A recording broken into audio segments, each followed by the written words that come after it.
எங்கே பயணம் எதற்கு பயணம் சொல்லுங்க சாமி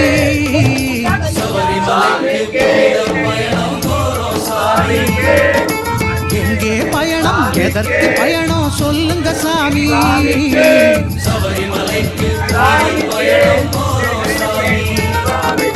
யாரை காண சொல்லுங்க சாமி புத்திரன் ஐயனை காண போறோம் சாமி புத்திரன் ஐயனை காண போறோம் சாமி எங்கே பயணம் எதற்கு பயணம் சொல்லுங்க சாமி சபரிமலைக்கு புனித பயணம் போறோம் சாமி ஐயப்பா ஐயப்பா